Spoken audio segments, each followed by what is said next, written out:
77 tahun kemerdekaan Republik Indonesia merupakan perjalanan yang tidak mudah ditempuh.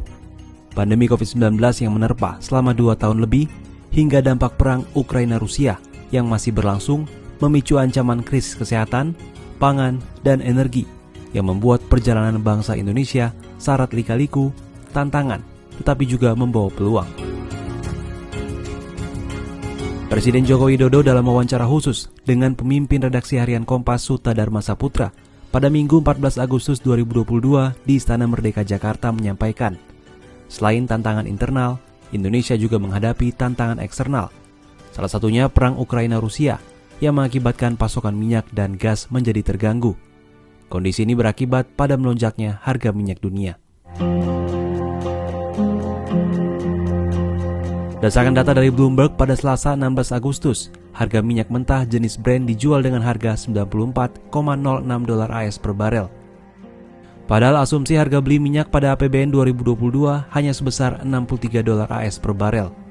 Akibatnya negara harus menggelontorkan subsidi BBM sebesar Rp502 triliun agar tidak terjadi lonjakan harga BBM di Indonesia.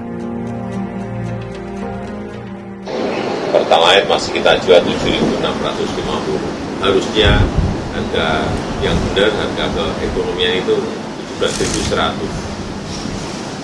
Solar masih dijual 5.150 solar.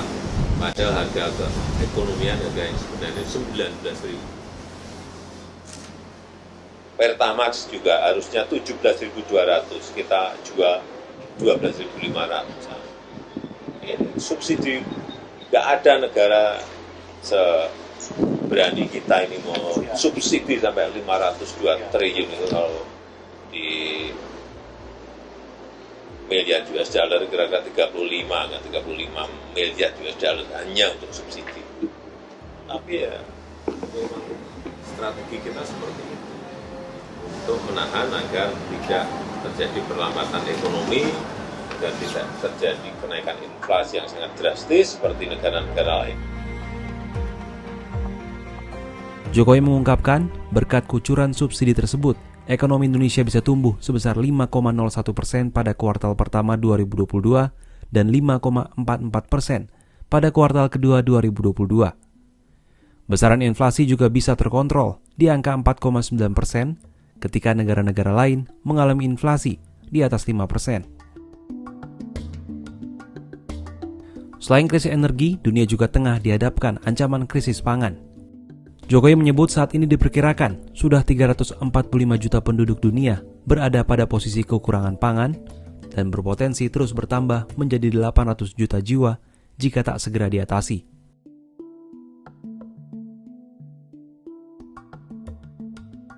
Meski Indonesia juga terdampak krisis pangan dunia, tetapi Jokowi memastikan kondisi ketahanan pangan di dalam negeri dalam keadaan baik. Hal ini salah satunya terbukti dari penghargaan yang diperoleh dari International Rice Research Institute atau IRRI pada Minggu 14 Agustus. Indonesia dinilai berhasil dalam sistem ketahanan pangan, yakni dengan mencapai swasembada beras tahun 2019 hingga 2021. Ketahanan pangan yang baik dan dinyatakan sudah swasembada pangan sejak 2019.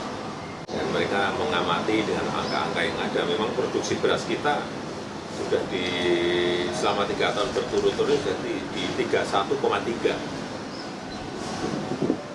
2019, 2020 juga 31,3, di 2021 juga 31,3 semuanya.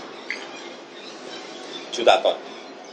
Nah, ini konsistensi ini yang dilihat oleh FAO, dilihat oleh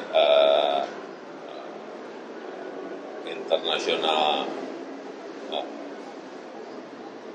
Rice Research Institute bahwa betul-betul kita memiliki sebuah ketahanan pangan yang baik, dan itu dilihat juga tidak hanya urusan beras yang 3 tahun kita sudah tidak impor.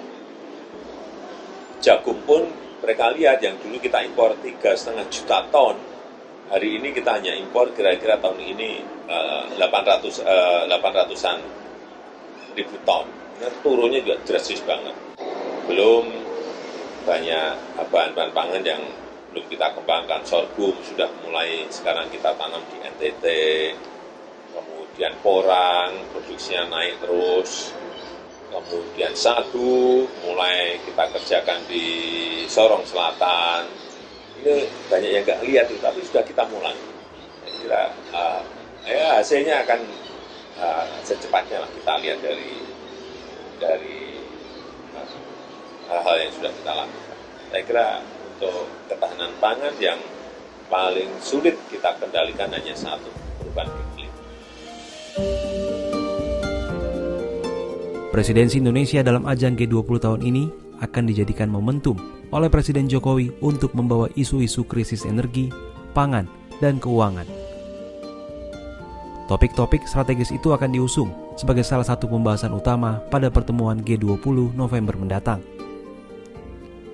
Jokowi juga berharap Indonesia bisa turut berkontribusi, berperan dalam penyelesaian krisis yang terjadi di berbagai belahan dunia.